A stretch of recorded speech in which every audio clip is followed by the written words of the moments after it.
Hey guys, Rachel D here, spiritual life coach, shadow work coach, shit talker, all that good stuff. So I wanted to get on today to talk about shadow work a little bit. Specifically, I want to talk about shadow work prompts. That's one of the common questions that I get is this a good shadow work prompt? Or what question should I be asking myself? And I wanted to give some insight a little bit about what shadow work is so you can kind of tell if you have a good shadow work resource. So for those of you who are not really sure or quite understand what shadow work is, I have a shadow work 101 guide on my website that gives you the 33 most frequently asked questions about shadow work. So I won't get into everything there.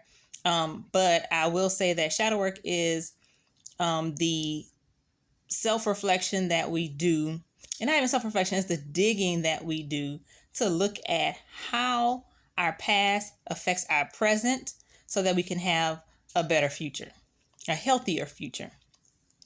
So we look at the things that we've experienced, the things that we've accomplished, the things that trigger us, so that we can see how has impacted us in our behaviors and how we can move forward in having healthier choices and decisions, right? So that being said, I had someone ask me about a particular question they were struggling with. They had found this book. It wasn't a shadow work book, mind you. That's the other thing I want to mention very, very quickly is every book that asks you questions about yourself isn't necessarily a shadow work book. Because that's one misconception I see, that if it's a journal prompt, it's shadow work. Not necessarily so. I'm going to give you an example of that. So this particular person sent me a message on Facebook asking about a question that they were struggling with, this one question. And the question was, what is the hardest thing that you've had to do? And so we kind of talked about it, and I had to clarify for her why that particular resource wasn't the best shadow work book. Because it really wasn't a shadow work book to begin with. It was just a journal prompt book, but it wasn't an actual shadow work prompt. And so I kind of explained to her what that would look like. So I'm working with a client, and let's say I was to use that question, it wouldn't end just there.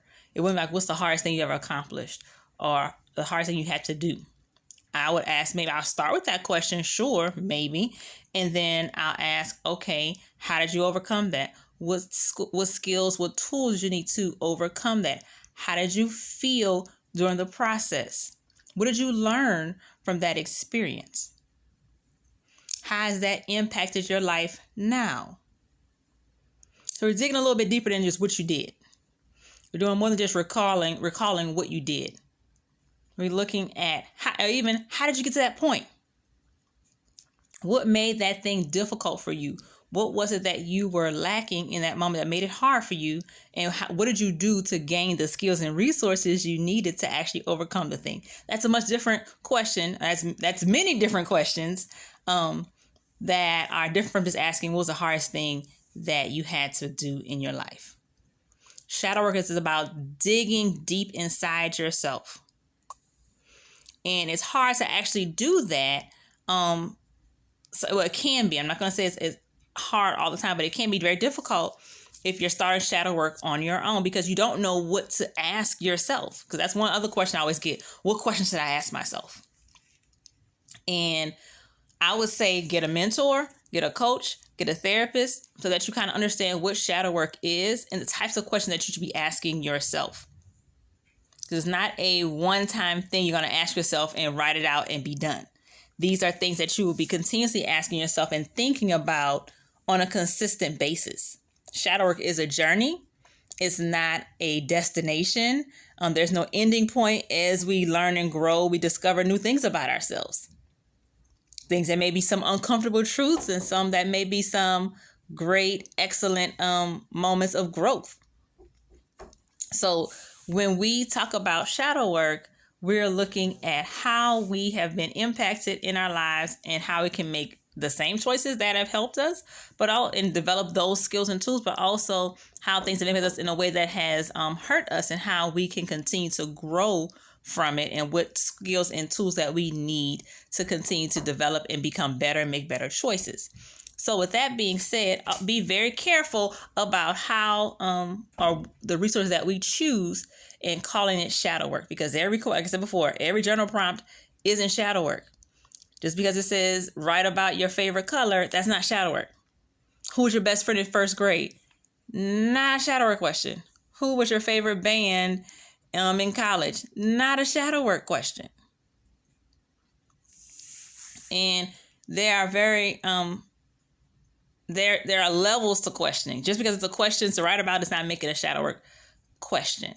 It is the quality of the question, the type of question being asked, and how deep it's asking you to think about yourself in your life that will make it a shadow work question.